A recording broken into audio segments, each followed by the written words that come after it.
મિત્રો good morning. આજે વાગ્યા છે સવારના 4 અને આપણે નીકળ્યા છીએ રેપિડો રાઈડમાં. પણ પહેલું પેટ્રોલ નખાવા જવું પડશે. પહેલું પેટ્રોલ નખાવી દઈએ તો પછી આપણે પ્રોબ્લેમ ના થાય. અને અમે અત્યારે પેલી ખોટી અફવાઓના કારણે પછી રિટર્ન આવતા સવારે 7 વાગ્યા સુધી તો બહુ ટ્રાફિક થઈ જાય છે પેટ્રોલ નખાવા માટેની. અત્યારે રાઈડ પણ ચાલુ છે. જો રાઈડ મળી જશે તો રાઈડ પણ લઈ લઈશું. પેટ્રોલ નખાવા જઈએ. હાલ રામનગર નીકળ્યા છે. રામનગર વાળો પેટ્રોલ પંપ ચાલુ છે તો ઠીક છે. અને પછી વિલ્સન સર્કલ જવું પડશે. કેમ કે મોટેરા વાળો લગભગ બાય ચાન્સ બંધ જ હશે. આપણે ત્યાં લખાયું ત્યાં જઈને લખાવવું પડશે પાછું પેટ્રોલ. ત્યાંથી રાઈડ મળી જ જાય છે. ગાંધીનગર બાજુ ગમે ત્યાં ચાંદખેડા બાજુ ગમે ત્યાંથી રાઈડ મળી જશે.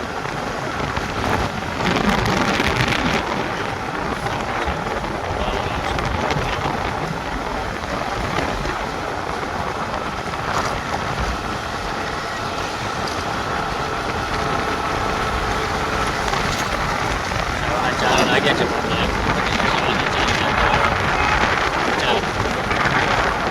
અવારનવાર ચાલુ જ રહે છે. આજે રાત આવી જોઈએ છે. 2 વાગે 4 વાગે 4 વાગે બધું ભેગું સૌથી મોટું સ્ટેશન.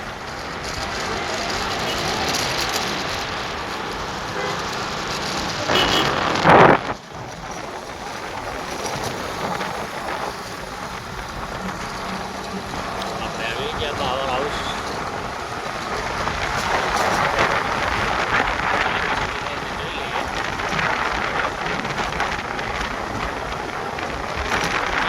સાચી છે કે સવારે ઉઠવું થોડું મુશ્કેલ છે. થોડુંક મુશ્કેલ છે, વધારે મુશ્કેલ નથી. એક વાત તો કે પહેલાં ઉઠી ગયા અને બીજું કોઈ ટેન્શન નથી. સવારે કોઈ બી કામ હોય રેપિડો ચલાવવાનું કે બીજું સવારે સવારે જે કામ કરવાની મજા આવે એ દિવસે કામ કરવાની મજા નથી આવતી. એટલે સવારે વહેલા ઉઠવાની આદત રાખો. આપણા શરીર માટે ખૂબ સારું છે. જેટલી મહેનત કરશો એટલે તમારી પાછળ તો ઓછી મહેનત કરવી.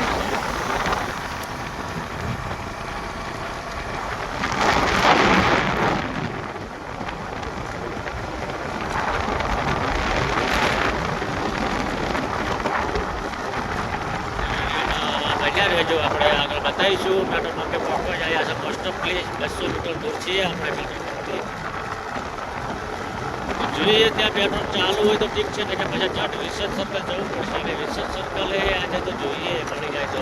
એમ તો સમાચાર તો મળ્યા છે કે આજે રામનગર વાળો પેટ્રોલ પંપ ચાલુ થઈ ગયો છે. મને લાગતું નથી કે અહીંયા પેટ્રોલ મળે. એ બધી અફવાઓ ફેલાણી છે એના કારણે બહુ તકલીફ પડી રહી છે કંપનીને.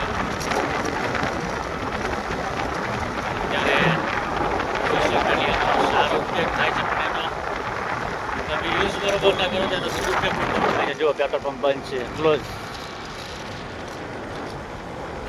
જો રામનગર વાળો આપણા પેટ્રોલ પંપ છે ક્લોઝ છે. ચલો મોટેરા વાળો જોઈએ. એ લગભગ પાછા લાગતું નથી ચાલુ હોય તો જોઈ લઈએ. કે જવું છે વિલ્સન સર્કલ આગળ. એટલે બીજો પેટ્રોલ પંપ આવે છે.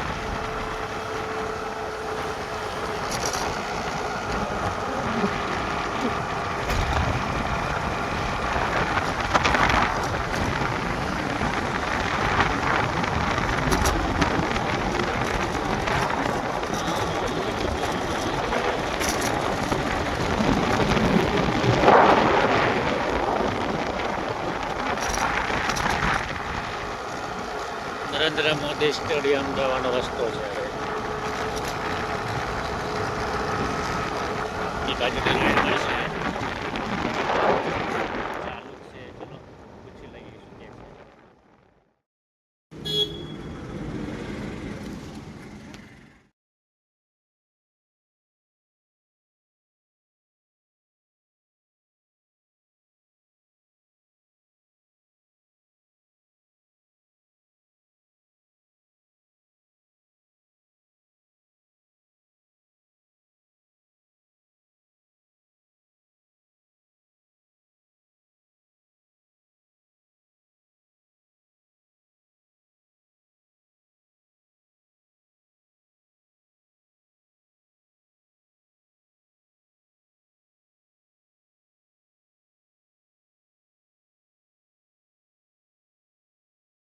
મિત્રો જય માતાજી. તો આપણે આવી ગયા છે કાળુપુર રેલવે સ્ટેશન. જો અહીંનું અત્યારે કામકાજ ચાલુ જ છે બહુ ઘણા ટાઈમે, લગભગ 2-3 મહિના પછી આવ્યો છું. બ્રિજ ખાસું બધું બની રહ્યું છે. તો બહુ મોટું સ્ટેશન બની રહ્યું છે અહીંયા. ત્યાં ભાઈને સિલજ મોટેરા રિસર્ચ સર્કલથી લઈને આવ્યો હતો અહીંયા કાળુપુર રેલવે સ્ટેશન. કેટલું 13 કિલોમીટર જેવું થતું હતું. 13 કિલોમીટરને 122 રૂપિયા થયા, મતલબ પર કિલોમીટર 10 રૂપિયા સમથિંગ પડ્યા. હા, બ્રિજ બની જશે પછી કાળુપુર રેલવે સ્ટેશન કોઈ ટ્રાફિક થવાનું કોઈ પેલું નહીં થાય. બ્રિજ બની જાય, બહુ સ્પીડથી કામ ચાલી રહ્યું છે. જુઓ તમે, એટલો ટ્રાફિકનો અભાવ લાગતો નથી. અંદર પણ હવે તો ગાડીઓ જવા દે છે એટલે વાંધો નથી. પહેલાં અંદર નહોતા જવા દેતા, પણ હવે અંદર પણ જવા દે છે. જો તમને ઝૂમ કરીને બતાવું.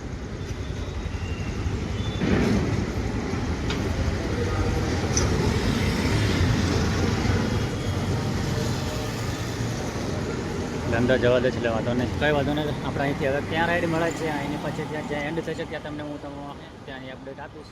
ત્યાં સુધી આપણા બ્લોગમાં બની રહેજો.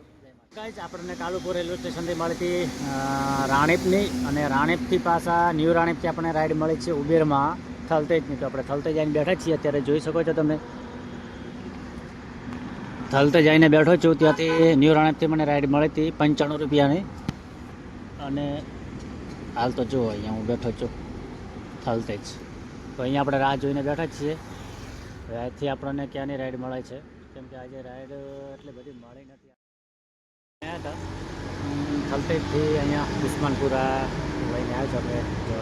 ચરો બેંક ઓફ ઇન્ડિયા છે અને બાજુમાં જો બ્રિજ નીચે ભાઈને અહીંયા આગળ છોડ્યા છે. આપણે અહીંયા બ્રિજ નીચે બેઠા છીએ.